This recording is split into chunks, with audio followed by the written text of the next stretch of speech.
Good evening, everyone, again. We continue our educational part of Linoleum Festival. Right now, we proceed with the Project UK UA Animation Lab, within which we have a series of lectures by UK and not only UK professionals on animation production, distribution, and promotion. And today, I'm happy to present our guest, Simone Giampaolo, who will talk on animation production pipeline for 2D and 3D projects. Can we please bring him on the screen? Thank you.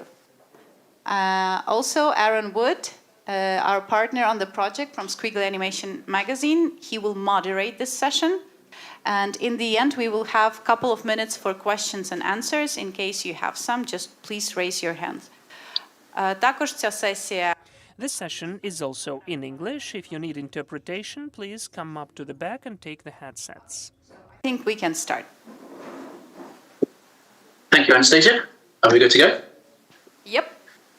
Great. I won't delve too much into who Simone is, because I know he's going to do that for himself, but I'm just going to give a brief introduction for the room. So I've known Simone for 10, 15 years or so now.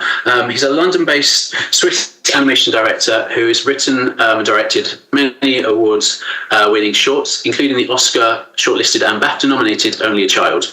Over the years, he's worked on a multitude of commission projects for clients such as Netflix, Google, Cartoon Network, Disney, Lego, Nickelodeon, Marvel, Pokémon and BBC, and he's collaborated with many studios including Jellyfish Pictures, Access Studios, Blue Zoo, Aardman and Ritzy Animation.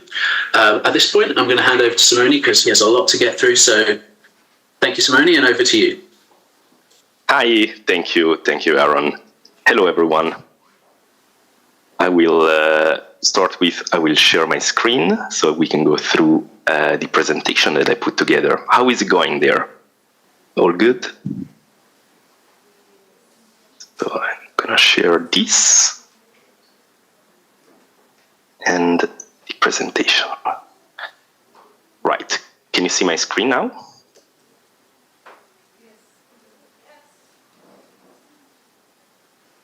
Yes.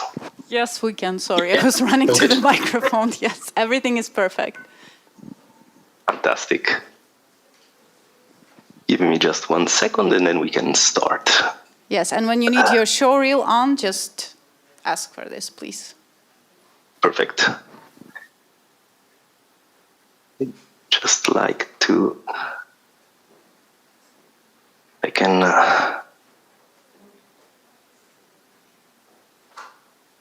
present interview. Okay, perfect. Ready to start. So welcome to my presentation. Really happy to be here. Thanks, Aaron and Anastasia, for inviting me to this event. Today we'll talk about animation production pipelines for both 3D and 2D projects, but mostly focusing on 3D because that's what I've been doing for the past 13 years. Just a little intro about myself before we start. My name is Simone Giampaolo, as they've said. I'm based in London. I've been working as a commercial and series director for the past 10 years, and I'm currently directing a new TV show called Stunning Run at Jellyfish Pictures. You can see some of these below are the brands and clients I've been working with over the years. My journey into animation started very, very early on. I've been drawing and sketching and illustrating stories since I can remember. This is a picture of baby me while I was trying to learn how to use brushes and colors.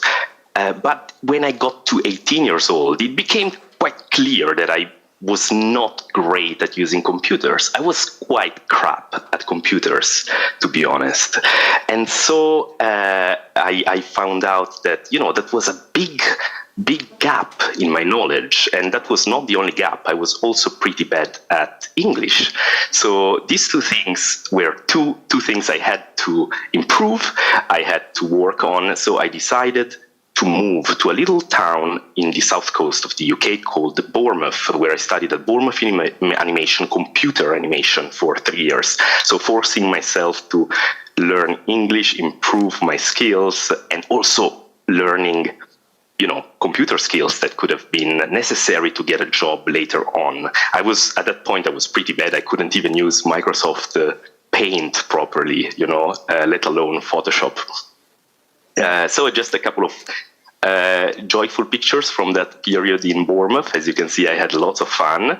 And if we flash forward now 10, 11 years, you can see just a sample of my work, a little showreel of the latest project I've been involved in. So please, you can send the showreel now.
Okay, that's just a little taste of what I've been up to.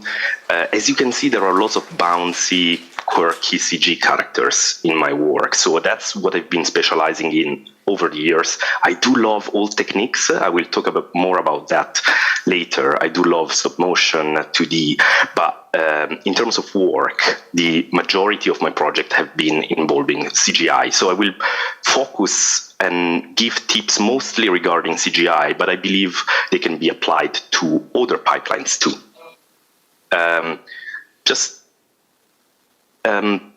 Okay, we can go back to my presentation. It's great. I've just finished directing a TV show for Netflix, which was very, very challenging and a very interesting experience for me. The first time working for Netflix. It's called Bad Dinosaurs. It came out a few months ago. You can find it on Netflix. It's about a family of dysfunctional T-Rexes who are not very good at tyrannosauring in the Mesozoic era. So it's all fun, it's all quirky, slapstick humor, and it's fully CGI.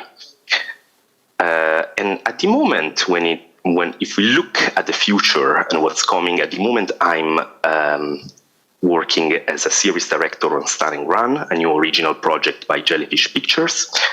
Slowly, I'm also working on the script and the development for a new feature film by Timeless Films, who produced Scrooge a couple of years ago for Netflix. And because I really want to inflict myself pain and not sleep at night, I'm trying to bring forward a personal project, a personal short film, because I love mixing techniques. I love making sure that I can work on 3D project, but also something more traditional. This particular personal project is combining pixelation, real life action body of a person and stop motion and 2D animation. So hopefully that's going to see the light of day at some point in the future. Now, let's dive into animation pipeline. That's the crux of this talk. That's the most important thing we want to focus on in this talk, and it's a beast. Animation pipeline would take days to be explained, especially if we go step by step by step by step.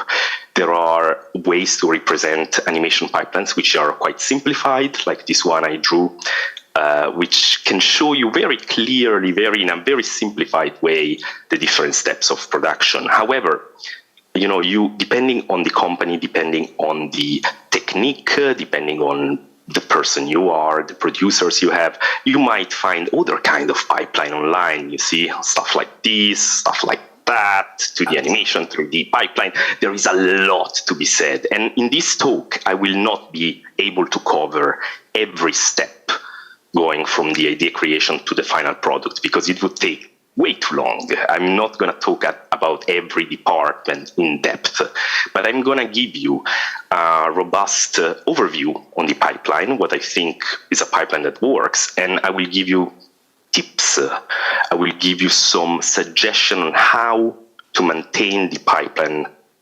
firm, robust, and flexible enough to adapt to different situations. So that's a bit the aim here. I hope we haven't lost any audience while saying that. But yeah, the aim is not going through every single stage of production, because it would take much more than 1 hour to do that. But yeah, it's all about what's. Let's start with the basic question: what's an animation pipeline? It's just very simply put, is a sequence of production steps that are necessary to maximize efficiency and keep everyone involved on task, and everyone, most importantly, working on time without accumulating delays. So it's a system that allows the idea to run all the way to final products without anyone losing money, getting fired, or doing extra work during the weekend. That's the aim. That's the ideal scenario. As I said, depending on the technique, you might have different moments, different departments coming in. For example, when you have 3D animation, you have a model, texturing, skinning, where else and then you have animation and lighting, where else what's interesting about stop motion is that modeling happens first, and then lighting and animation happen simultaneously, because you have to light the shot, the real live action shot, in order to get the final products. And that changes into the animation as well. So what's clear from looking at all these different pipelines, it's that there will always be a development phase where the idea takes place, where the idea happens, the idea gets developed and gets brought into pre-production. That pre-production is mostly about developing the idea visually with storyboards and an animatic, and doing the first designs as designs for characters and environment. That storyboard gets put into an animatic, as I said, and that animatic feeds the animation team into production. The production is the biggest chunk of the animation pipeline, is the one which involves most people and is the most expensive part of the production, of course, because it's got modeling, texturing, rigging, the animation, lighting and VFX, and even rendering. That's all can be all considered part of a big production pipeline. When it comes to 2D, you would skip over modeling or texturing. You would animate the lines in 2D, and the black and white lines, the outlines, and then you would fill up the color. So it's slightly different, the approach to getting the final shot there, but it still involves the step of animation in there, of course, which is part of the production. And then we end up with post-production, which mostly involves compositing, so adding the final touches to the images, color correcting, adding some final visual effects to the image, making sure the transitions between shot to shot is nice and refined. The last touches in edit and music and SFX, sound effects. If everything goes well, that's the steps you go through in order to deliver something to the broadcaster or to the client. I can show you this is just a very simplified way of how you could transition from animatic to the final product with this progression reel.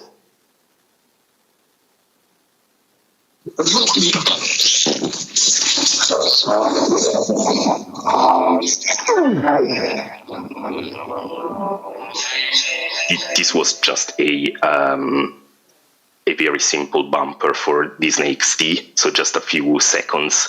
But you can see already that from an original idea, very simple initial ideas, you can see the steps which bring you from animatic to layout, therefore like blocking the cameras in 3D, to the full animated environment in 3D, so main characters and secondary characters, and then stepping into lighting and rendering. However, that's oversimplification of what's happening. It's way too simple, to sum it up like that. It's beautiful to see this stepping, from one department to the other, but the true truth is that every step in the production is not in a sequential line. It's not a conveyor belt going straight from A to B. It's always gonna overlap. It's gonna, the different departments the different tasks are going to overlap always in production. There will be not a straight line. Most of the times, the tasks or assets or characters, they will go back and swirl back to previous departments. And all this is to say that the best pipelines and the best systems you can set up for your team and your artist are not the pipelines which are straight. It's not the pipeline that are going straight from A to B, are the pipeline which are flexible enough to take the hits and absorb the potential reworks that happen during production. Because there will always be retakes, there will always be things that don't work, and you have a good pipeline if you can, sort of absorb that extra work that happens throughout the months of production or post-production. So starting from this concept that I drew very neat, very clean, if in reality you might get something more like this, you might get, connections between departments and links between departments that you were not expecting, and they can really slow down the production if you are not putting that into account, or if your pipeline is not flexible enough to absorb this kind of hits or this kind of curveballs. Like, look at this, for example. This is a very bad one here. This is when, and it happens all the time, it shouldn't, but it happens. It's when you deliver the final product to a client and they are still rewriting the script, and that happens. And a good pipeline makes sure that you can absorb that kind of comment, put it into action, and just do the change, do the tweak as soon as possible, or as efficiently as possible. And it shouldn't happen though, but it does happen. I can show you just quickly another making of, which is a little more accurate, but still, quite simplified compared to. Oh, 1 second. Can I stop this? Is it possible to stop it? Let's see.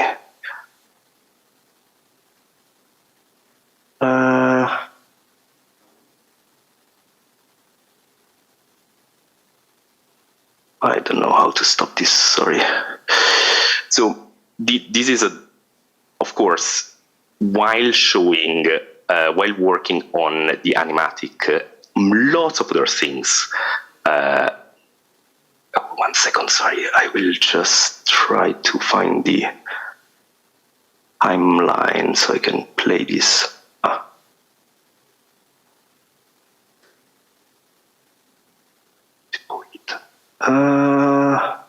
Fine. Sorry, I was looking for the timeline here. So this was a project I directed, a very simple project I directed for Aardman, for a very simple Google project for being aware of internet security. And in commercial is a very good example of when things happen all at once, and all the departments of production and even pre-production, they all work simultaneously, and things overlap a lot. So the story is called The Internet Legends. It's about a family which, needs to be safe in the land of the internet. And while doing while starting the script, we were already developing very simple characters, very basic designs. And while the animation and the animatic team and the storyboard team was starting putting together the animatic, we would have concept artists creating art like the one you see now on screen, which would guide the final look and final feel of the film for the lighting and compositing artists. So again, everything is sort of happening all at once. And while concept artists were developing the look of the film, we would have prop designers designing the prop. While the prop designers were designing prop, we would have modelers doing the models, and then texture artists texturing the 3D. And as soon as those models were ready, the animation team would jump in, the rigger would give controls, and the animation process would start, while the characters were still in shading process or in texturing process. So this is just to demonstrate how everything it's not a straight line. Everything is really happening all at once sometimes, and that's what brings you then from this kind of progression you see here. You can go all the way from concept art to animatic, to animation, and then to the final product, which is reminiscent of the concept art style. I will show you just a few progressions here at the end. Yeah, so that's purely to show you how busy an animation pipeline can be and how easily things can break. And the most important thing to remember is that any delay in the animation pipeline, every time you don't submit your prop or your asset, the department after yours will have to wait. So an animation pipeline makes sure that the artist after you, your colleague that needs to take your piece of model or your piece of animation will have something to work with tomorrow or in a few hours. That's important. So just to sum it up, why do we need an animation pipeline? That's the fundamental question here. First of all is save energy. Saving energy is saving time for the production team, but also for the artist. And saving time is saving money, which is the budget of the project. So that's put in a nutshell. That's the more flexible, the more efficient your pipeline is, the more you can save money. The clear pipeline will help with the clarity in assigning and receiving tasks, so everyone always knows what to do. There are no gaps, there are no dead times where people are just idling and not knowing what to do, or they wonder where to find files. It's like we want to avoid that. We want to make sure everyone knows what to do and how to do it. And that is also favored by a smooth and clear communication between departments. So a good pipeline, the way you communicate through documents or through a software, helps the communication between departments or even artists in the same department. And most importantly, it avoid waste. So it avoids character artists or animators to animate shots which are deleted or they will get cancelled.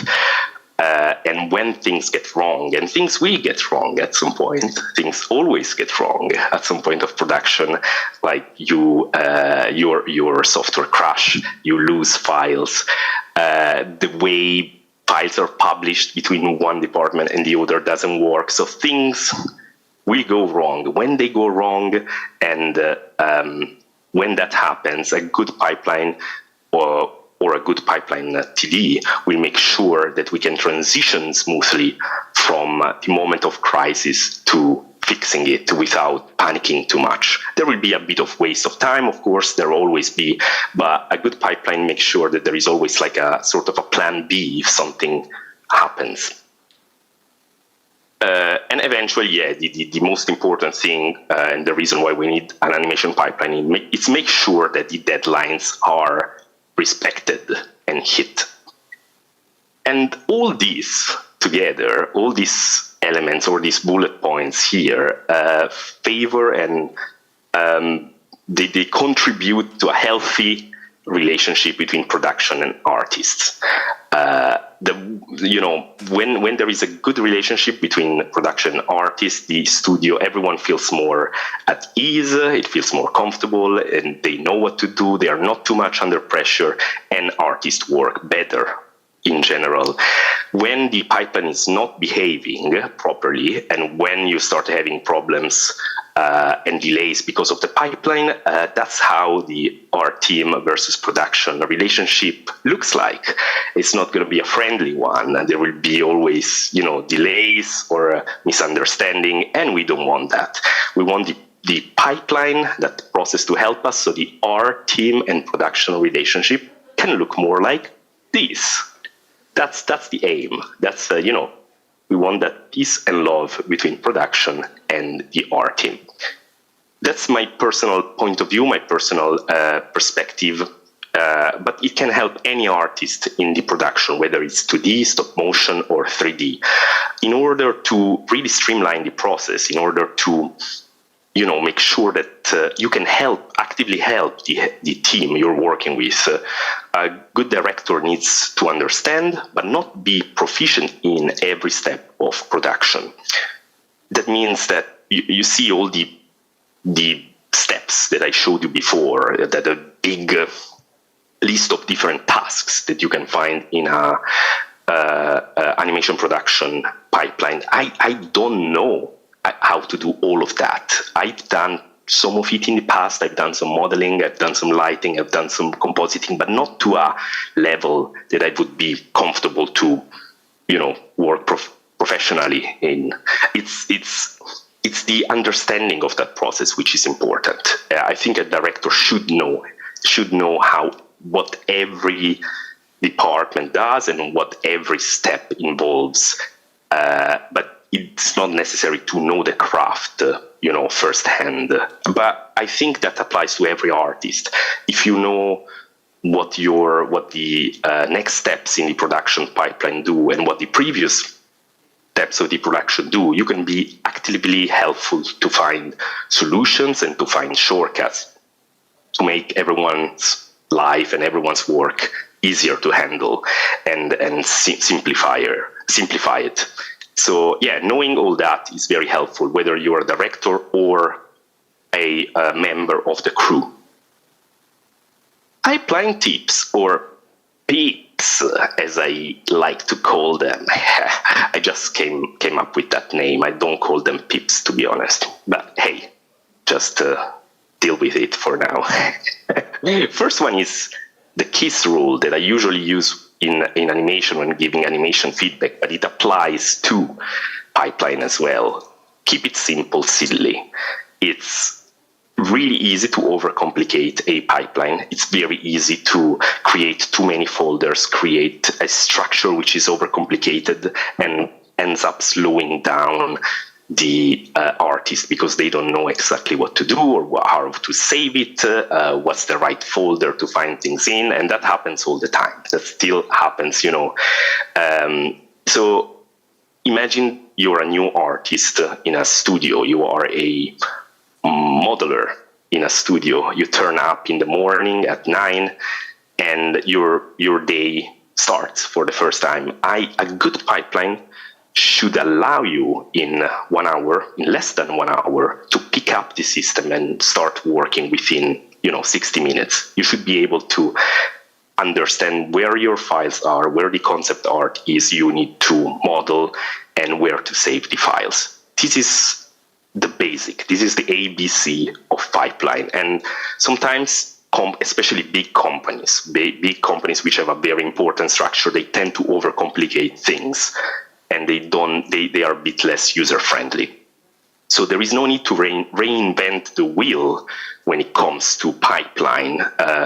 There is a structure which has been used like those plans that I showed you before, that sort of system of steps that I showed you before, that's a very good base, and that's been used for years and years. So there is no reason really to reinvent everything, but I always try to remind people to keep it simple. Naming convention and folder structure. That's when people get very confused sometimes, because I would always recommend to spend enough time at the beginning of the project to set up the right folders instead of doing it later, when it's going to take way longer to readapt the naming convention and the folder structure to a project. So spend enough time at the beginning, make sure that you've got enough folders there, you've got the right naming convention, and from that moment, you shouldn't be touching or changing it anymore, rather than jumping straight into a project and, call the files bubby, bloobly boo, blah, blah, blah, new, blah, blah, blah, new _2, new final, new very final. Is like, don't do that. Even in a personal project with friends, if you're doing some personal project, don't do that. Just come up with a solid naming convention structure. Will save massive time later on. I just want to give you a little tip that I learned over the years working in studios when it comes to naming shots and naming sequences in the animatic. When you do the animatic stage and you start numbering the shots, numbering the sequences, always use multiples of 10 rather than 1, 2, 3, 4, 5. So instead of doing shot 1, shot 2, shot 3, you do shot 10. Shot 20, shot 30. That allows your future self to correct or to add tweaks without changing the naming convention or changing the structure of your pipeline. So if you realize, I need another shot, you can add easily shot 15. Or if I need 2 more shots, you can add easily shot 12 and shot 15. It's like it allows you to correct yourself later. So that's what a good pipeline does. It sort of forecasts, it foresees potential tweaks and mistakes in the future. Tools are your friends. There are lots of tools out there. Some of them are free, some of them are more expensive. Some of the ones I've been using in the past in different companies are ShotGrid. I'm currently using that I use that for the dinosaur series for Netflix. I'm using that now for Stunning Run. ShotGrid is quite common and quite spread among the industry, but it's also quite expensive, I believe, that one. There are other ones like FTrack, Frame.io, SceneSketch, but also traditional spreadsheet work too. Why are those tools great? Those tools are great because they allow you to have like a overview on the video, scribble and sketch directly on the video, add notes to determine part of the timeline. And those comments will get stored into the system. So production can access, the other artist can access, your client can even access if necessary. So everyone is on the same page. They don't get lost, those comments. But as I said, all that can be done also on simple spreadsheet if you prefer to use, Google spreadsheets or Excel or Word. That's possible. But there are some tools out there which are very handy, especially when giving feedback. So whether you are an animation supervisor, a director, a lighting TD, or if you are in any position of giving feedback to your crew, these tools are a bit of a lifesaver.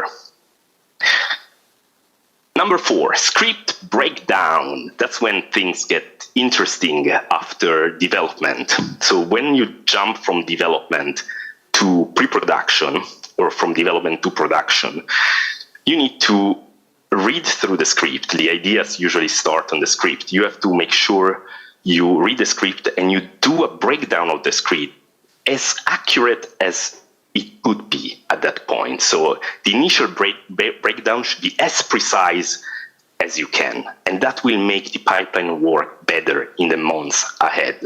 When I say breakdown, I mean you want to know the amount of characters. You want to know what characters you have in a specific short or in a specific episode, the assets, the number of locations, the kind of VFX you're going to handle in that particular episode, the time of day. So how many light setup do you need? Is it an episode which takes place during daytime, or it's also a sunset and at night? Those are all things which add to the production count and add to the cost of a determined episode or a determined short film or commercial. So having a very clear breakdown, really helpful, but be careful though. At writing stage, the writing stage is made out different stages, sub-stages. So it's quite rare for the script writer to turn up with the final script. It's like, this is the locked one, go with it. Usually you have a premise, you have an outline, you have a first draft, maybe a second, a third, and then you have the final locked script which gets sent to the client. It's a very good practice to keep reassessing the breakdown at every stage. It's like at the premise, outline, drafts, and so on. Like every time there is a new draft, it would be really helpful to look at the breakdown and make sure that it's still up to date. Why am I saying that? Because from draft 2 to draft 4, maybe we lose some characters or a new prop gets introduced, and so this is really helpful. So we avoid making extra work or stuff that it's actually disappeared from the script at some point, or it will save us time. It will save us the surprise when we suddenly realize, oh no, in the locked version there are actually 3 birds instead of 1. Now we have to model 2 more. So just be mindful of that. That brings me to production order. The production order is actually different, or it should be different from shot or broadcast order. Production order is the order of, for example, episodes, or let's take just one episode as an example, which is made out of many shots. Production order of the shots doesn't need to start from shot 10, shot 10, 20, 30, 40, that's the production order. It could start right in the middle rather than from the first shot. The reason for that is that you're still testing stuff. When you're starting a new project, you are in the middle of episode 1. You want to start in the middle because that's a bit more forgiving, and making mistakes is not going to be seen or noticed as much as making mistakes or imperfections at the very beginning or at the very end. This is the same principle for which when you go to have your showreel review, people would say, put your best work at the beginning, and the work you're not very sure of right in the middle, or your next best work at the end. That's because the beginning and the end is what people will remember, or people will remember better. So when planning your production order, like what shots get put into production first, you can make sure that the one in the middle of the episode go first into production, and you can test those. And if some stuff breaks, or some stuff doesn't work as excellently as in other shots, that's going to be fine. And that brings me that shot order brings me to another important topic, which is testing the pipeline on a shot as early on in production as possible. You can test a shot or a sequence as early as you can. And that shot or sequence can usually be in the center of the episode rather than at the very beginning or at the end, where people will remember. That shot or sequence that you will test, it it will become the backbone or the blueprint for the entire episode or for the entire show. Even, once you have established a certain look or a certain style, both in animation, quality of animation. I'm talking about quality of animation. I'm talking about quality of lighting, the rendering, the compositing. All these come together, and you want to make sure you test a shot from the very beginning of production to the end as early as possible. I can show you an example of using the making of this short film I directed at Blue Zoo Animation called Lynx and Birds. So as soon as the birds character and the lynx character were defined, we went straight as soon as possible into modeling and texturing and grooming. That was really helpful to define the characters, but that was not enough. We needed to test the characters under the light. We needed to test the characters under the correct environment, in the correct environment, and under the light conditions. So we used the concept art for the environment, and we tried to get a sequence right in the middle of that short early on. This is the sequence you can see. It's been rendered, but not comped at all yet. So it's very crude, very elementary, grainy renders at this point, but that was rendered as soon as possible to test the depth of field, the amount of effects we wanted, where the lights were coming from. You want a rim light, you want a key light, how many lights, how many rim lights or fill lights do you need in the scene. And once you establish that and you are happy with that shot, which comes right from the middle of the short, then you can apply that setup to every other shot like this one. And that really helps. That really helps streamline the production. Once you're happy with one shot early on in production, then everything else goes much smoother. I do believe there is a missing step in production. If we look at this little drawing that I found from the internet, there is a missing step, I believe. Sometimes it's mentioned, sometimes it isn't. But for me, from a former animation perspective, is something very important. The missing step is the voice performance and the video reference, which most people believe comes here. Now, this is not about 3D, or it's not about 2D or stop motion. Like this could be applied to any technique. Most people think that video reference, so filming yourself doing the performance, or downloading references from the internet, or recording the voice of your character, that should come right before animation. Coming right before animation will be, efficient, because you can, give the animators that video right away and they can get to work. However, I believe it should come here. I think it's important to have that voice performance and that video reference as early on as possible. It's not always doable on productions, but if you can do it, I would suggest to have it basically when the animatic is a work in progress, during the animatic stage. Because a voice performance and a video reference, how you act, how you move, that informs not only the design, but also the modeling team, which informs the informs the rigging team, which informs then the animation. So if you are moving in a certain way, if you're a character which moves in a certain way, you will need a certain amount of topology in 3D. You will need a certain amount of details on the skin, and that detail can be used by the rigging to make the movement seem more realistic and more accurate.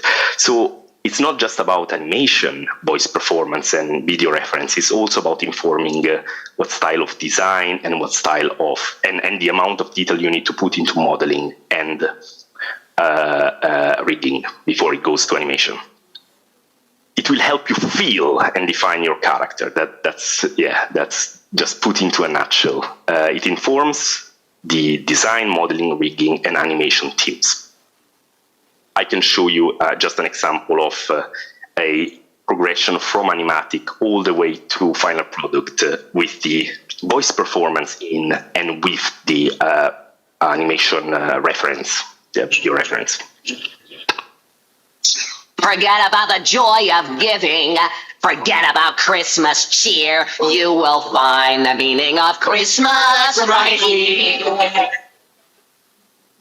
And that's the final render after lighting. Forget about the joy of giving. Forget about Christmas cheer. You will find the meaning of Christmas right here. So yeah, really helpful to have that little clip, not just to know how the character moves, but also how the character should be rigged and modeled. After looking at this progression, I just wanted to add a little animatic tip in there. When transitioning from an animatic to animation, please always assume that fully animated shots will take a bit more time than storyboarded ones. That's because with storyboards and with choppy images in the animatic, our brain is a bit more accepting. If the image is not that smooth, we can get away with quicker action. And maybe it's something will look good at animatic, but when you step into animation, it will feel too fast, way too fast. So if you watch your animatic and you have a feeling some shots are too fast at animatic stage, when you have just boards, they will definitely be too fast when you get the fully animated shot. So just be mindful that you might need to add a few frames here and there to allocate a better animation and more harmonious animation once you jump from animatic to animation. Or just you can foresee that and just add a few more frames right at the beginning of the production. So even if in animatic it looks a bit slow, it will look good at animation stage. These are just a few extra examples of the power of video referencing and how it can inform the team of the movement of the characters on the performance, but also the way it needs to be rigged, the way it needs to be designed sometimes. So this is from my previous Bad Dinosaur show for Netflix. So we needed to understand how a Quetzalcoatl's, like this giant flying dinosaur, was moving, and how a little T-Rex would dance.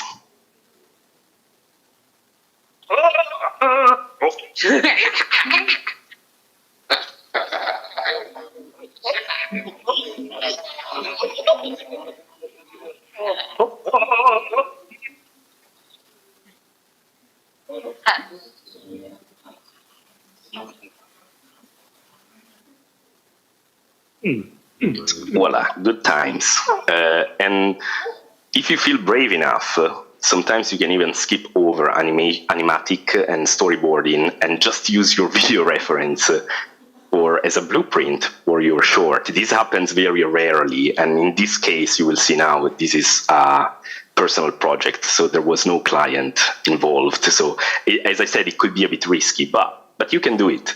Sometimes you don't need, if you have a static camera like in this shot, you can just film yourself and then base the performance on that.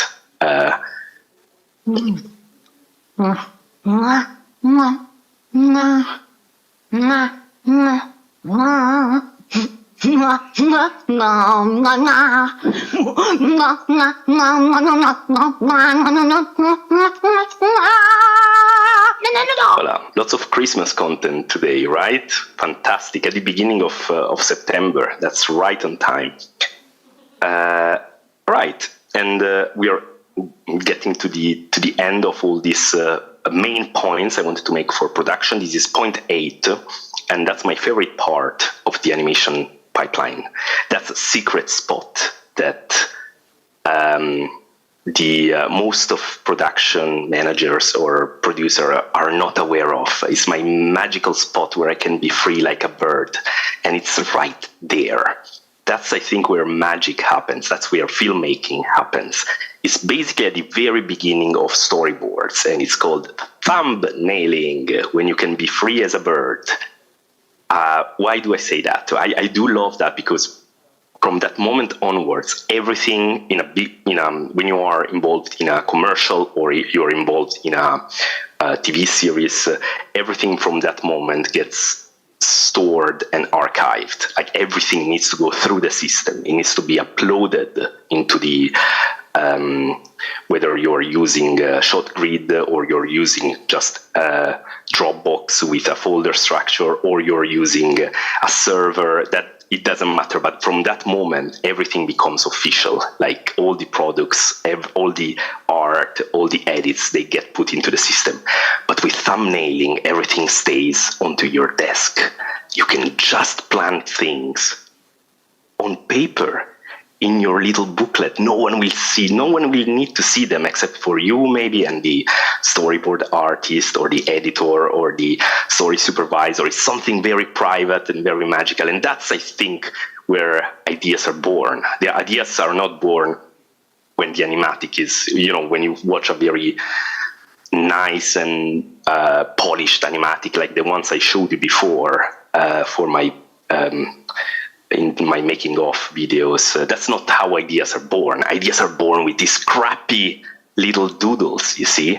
If you want to reach and you want to obtain the beautiful, sleek, furry rendered links, you need to endure those very crappy drawings, very simple sketches, and believe in them. Like, you look at them and say, that can work, that can be in the final film. That's, I think, where the power of filmmakers come from, like believing in simple scribbles. If you want the very nicely rendered, fully, high-end CGI elves, you need to pass through thumbnails, like I still use pencil sometimes. You don't need to. You can do it on Photoshop, on Procreate. But I do like doing thumbnails still on pencil, because that feels really personal. That feels really intimate. It's something that only I can see, or a few other people, and it doesn't need to stay in the animation pipeline. It's out of pipe. All this to say, don't underestimate the power of thumbnailing before you get into official boarding. That's a very powerful tool to make your film look better. And last but not least, we live in a moment in which it's almost impossible to make a full production under the same roof. We always, or almost always, collaborate with other studios. There is sometimes production is split among 3 or 4 different studios in 3 or 4 different continents. So it's really important to be mindful of a accurate pipeline when you move from studio to studio, or when you are working with vendor studios, so which means outsourcing animation to other countries. So when that happens, whether you are working, from one branch of your studio to the other, or you're working with a satellite studio outsourcing, you have to be as instructional as possible when you are assigning or briefing tasks. For example, on Sun and Run, we are working with a vendor in India. So they are making some of our animation there in India. And when that happens, when we need to brief and launch an episode, it's paramount that they have all the designs, all the scripts, the animatics with shot number, the video references that I've been shooting or recording myself or my colleagues, and all the director notes that are usually coming as written PDFs or JPEGs. In particular, the designs, it's important to have designs plus callouts. So if you're designing, for example, a car, you don't want to have just one design of the car. You need to have different perspectives. You need to have a reference of the materials for every part of that car, so that they know what kind of texture, what kind of materials to apply to the surface and to the different parts of that vehicle. All this is very important to be packaged clearly and be delivered in time for the team in the vendor studio to prepare themselves. If possible, I always like talking to the team directly or in the same room. If it's not possible, I would try to I'm make really sure sorry, that you jump Simon. I'm really sorry. Oh, yeah. Yeah, but we are running out of time, and maybe you can say some conclusions to our viewers, and then we'll have question sessions. Oh, yeah. Yeah, thank you. Yeah, thank you. This was like the last point. So yeah, if you have, we can then open the Q&A if you prefer. Yeah, thank you so much. I just wanted to say, yeah, it's like this is when working with someone abroad, it's important to package it all up and make sure everyone knows what to do. And I can skip over this one and we can just do some Q&A if you like. Yeah. Is that okay? Маєте якісь питання? Do you have any questions? Yeah.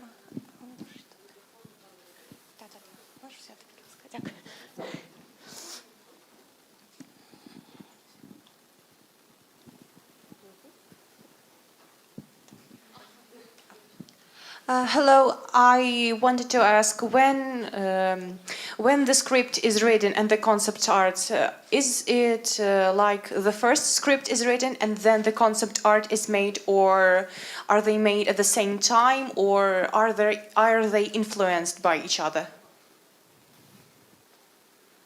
Yeah, that's very interesting. That's a very interesting question, and actually, it happens sometimes that it's a very organic.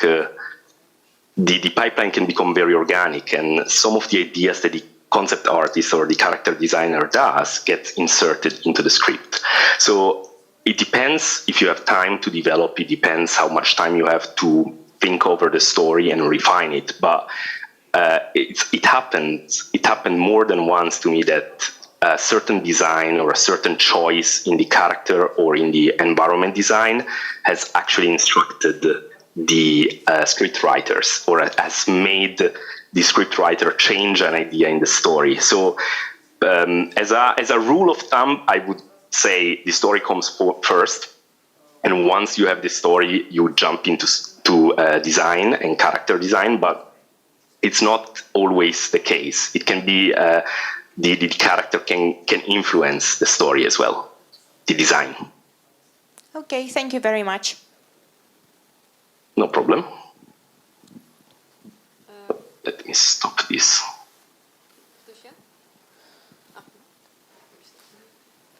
Hi, Simone. Thank you for sharing. Hi. It was a delight.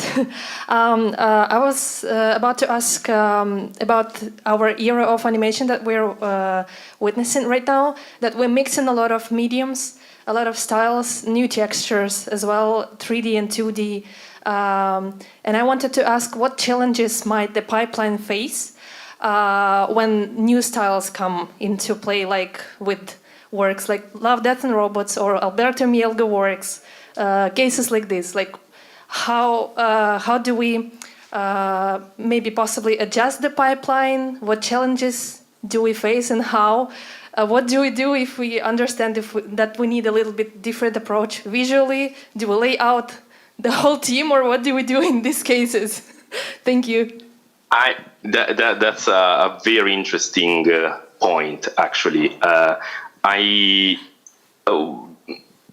For my experience in the UK, in London, working with rather big studios, I can firmly say that the smaller the studio it is, the more independent the studio it is, the easier it is to mix tools and make mixed media.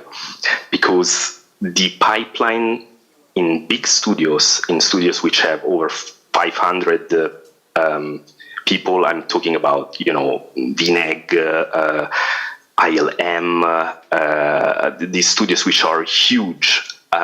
It's a big machine, and it's always more difficult to update the pipeline. So the pipeline tends to be a little more mechanic, a little heavier to move.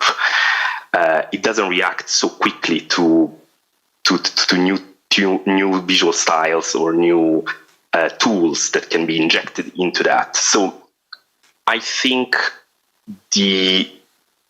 when you are an independent studio making a short film or a short content for a commercial, it's much easier to mix tools like lots of people mix Blender, use a bit of Maya, and then ZBrush, and then they might composite or render everything in Houdini. It's so much easier to do that because you're free from a system which has been used for years and years. When you're working for a bigger company, it's much more difficult to break out of that. So the main challenges, I think, is for big studios to become more flexible and accept tools which are not the industry standard or have not been the industry standard for the past 20 years, such as Maya and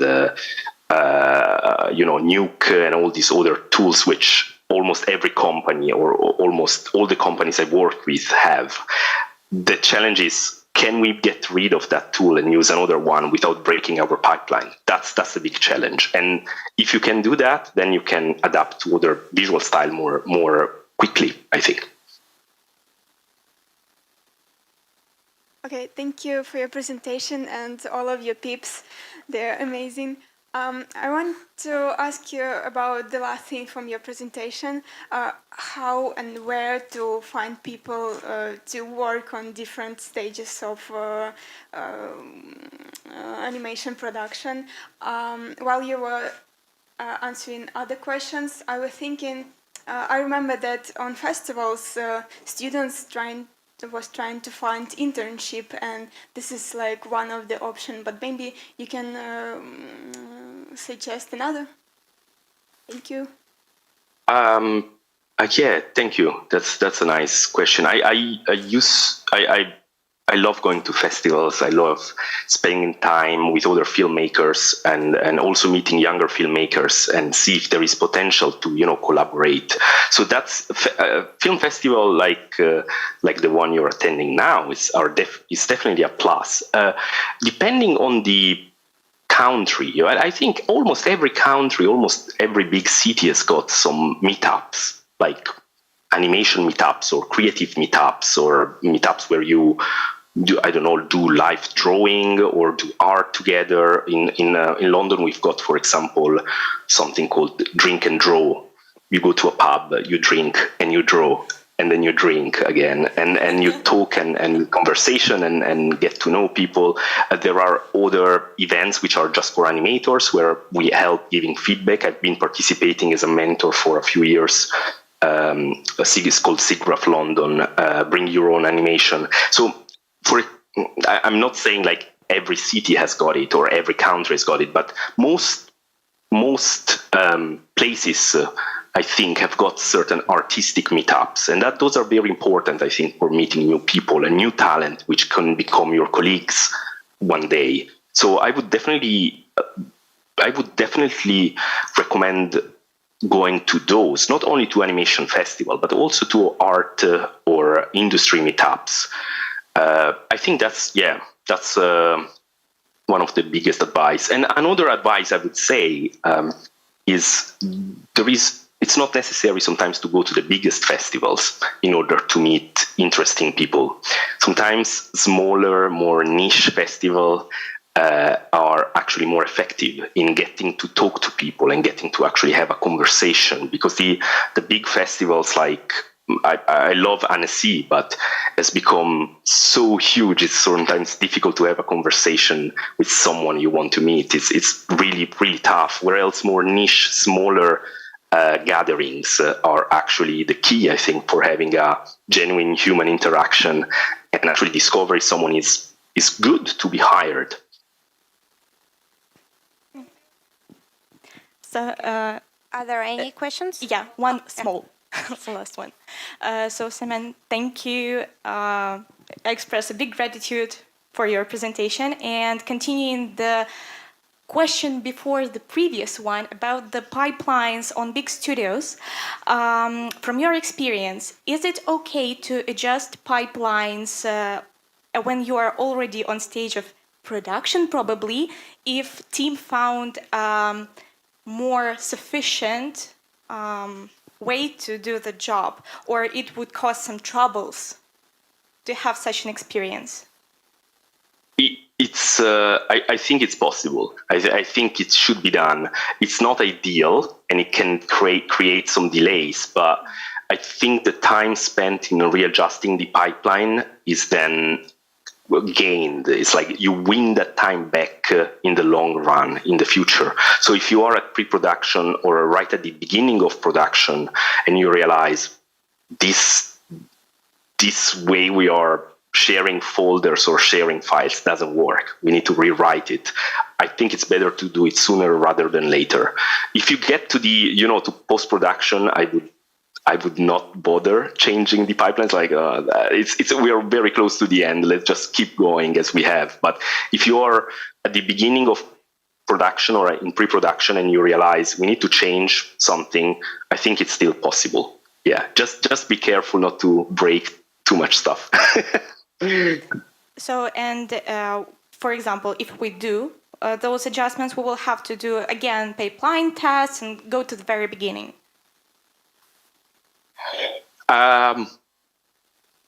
Yes, yeah. That's why I was mentioning having a one test shot or one test sequence, which you could do from beginning to end as soon as possible. Because if you change the pipeline, you will have to go back to the test shot and redo it from scratch and make sure that the test shot works out and comes out as nicely as it used to, or even better.